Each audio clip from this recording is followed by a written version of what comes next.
nossa exposição, após esse breve intervalo, abordamos inicialmente Maquiavel e agora vamos dar continuidade com Jean Bodin. Jean Bodin, assim como Nicolau Maquiavel, está inserido nesse eixo de filósofos que vão defender ou ratificar o poder do soberano. Uma das obras que Bodin escreve, a obra República, ele vai falar sobre a teoria do Estado. Essa obra ele trata a questão da teoria do Estado e oferece as primeiras definições sobre as novas repúblicas, abordando aí esse conceito do Estado moderno elaborado por Maquiavel.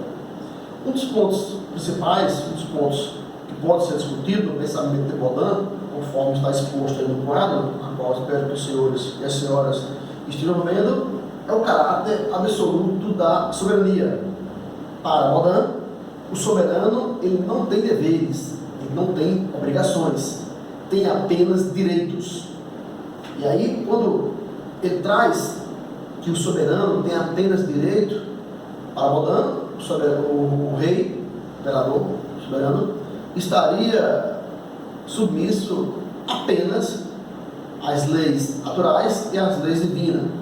Quando Bodin diz que o soberano está apenas submisso às leis naturais e às leis divinas, a gente entende que Bodin ele está ratificando o chamado justnaturalismo, onde ele apresenta a justiça humana, a justiça natural e a justiça divina.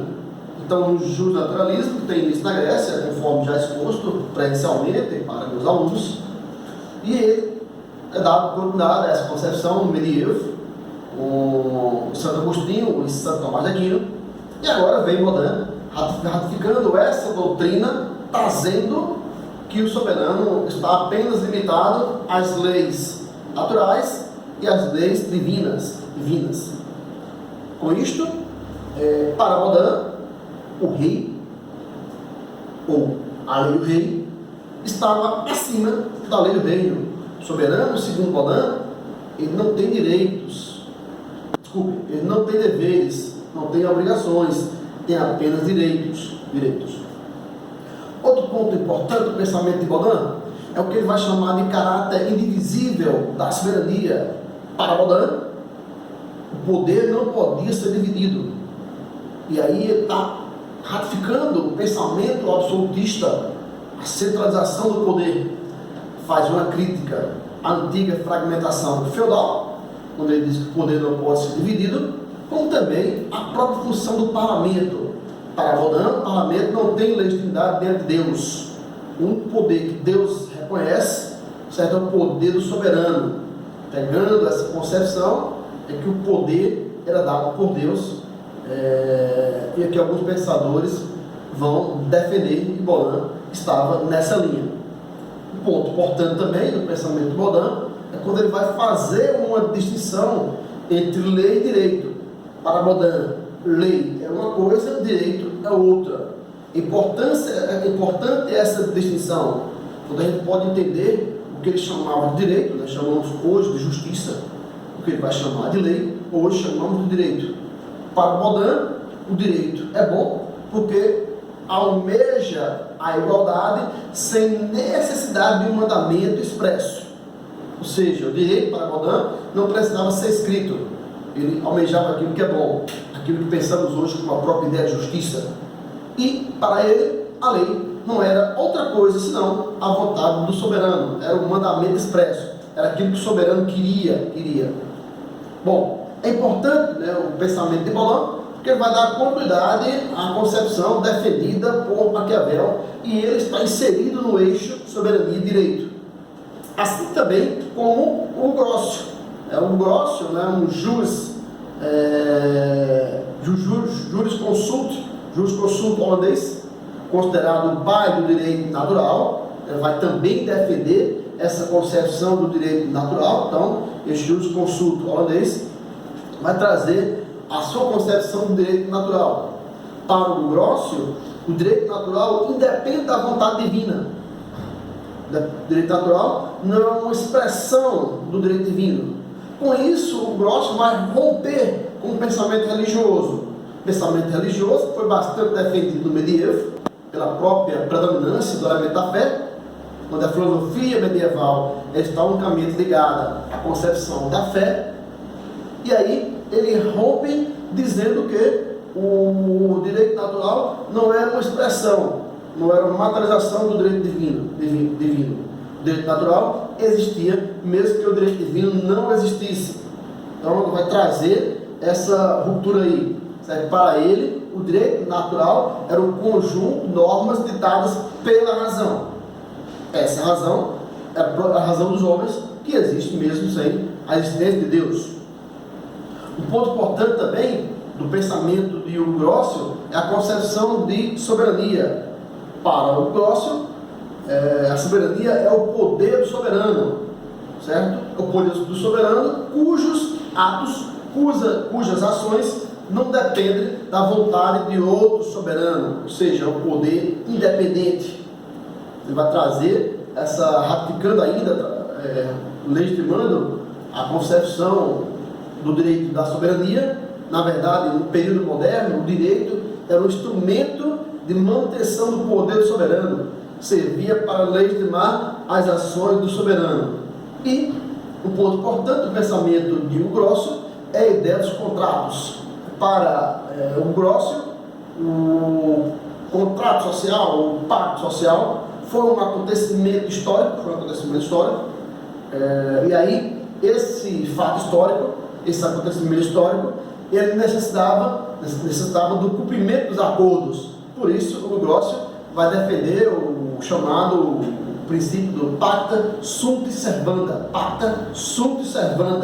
ou seja, para Grocio, os acordos, os pactos, tinham que ser obedecidos para que o Estado existisse. Sem os acordos, não haveria o contrato social. E o que é o contrato social?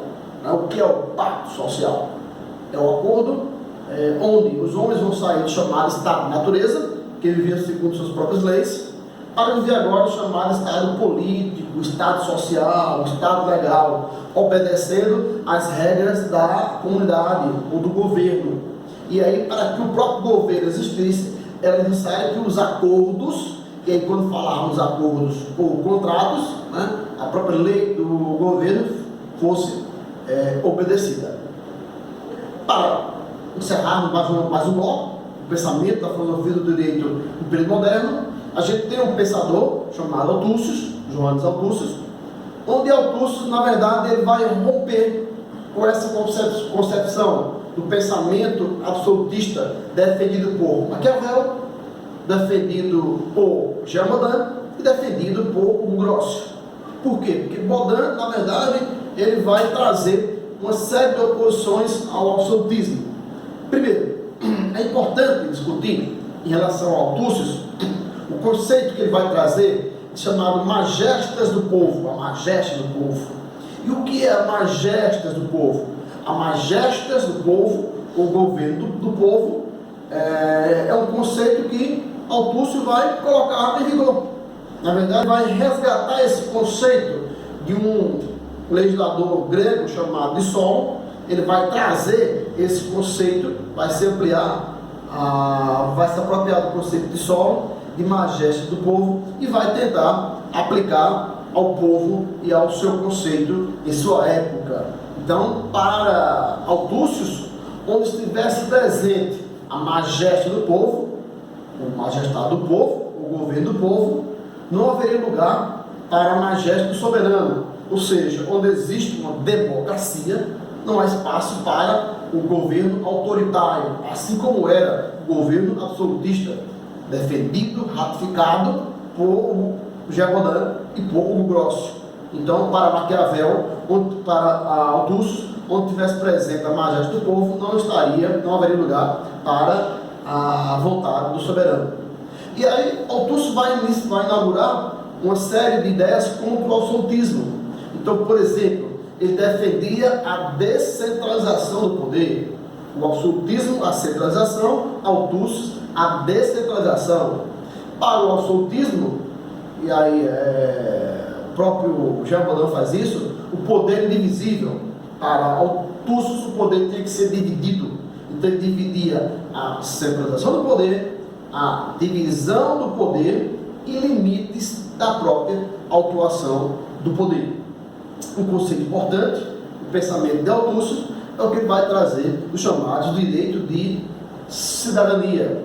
Para Autúcio, o direito de cidadania era atribuído à comunidade ou associação universal, não ao rei.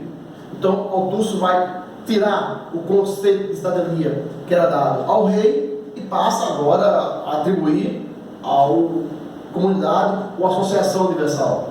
E o que era essa comunidade, essa associação universal? Era o próprio Estado, certo? Que era exercido, né, para o povo e não para o rei. Né? Seria uma espécie de uma democracia e não de um governo autoritário. Então, Autúcio vai se opor às ideias principalmente as ideias de Abadan e as ideias de Hugo Grosso, dando início a essa concepção. E aí, no eixo da filosofia do direito pré-moderno, temos também o pensamento de Thomas Hobbes, e a principal obra de Thomas Hobbes é o Leviatã, certo? E John Locke. Então, indicando essa obra para a leitura do Leviatã, a gente vai discutir pontos da obra dele. Na próxima sessão, vamos comentar sobre Thomas Hobbes e vamos comentar sobre John Locke.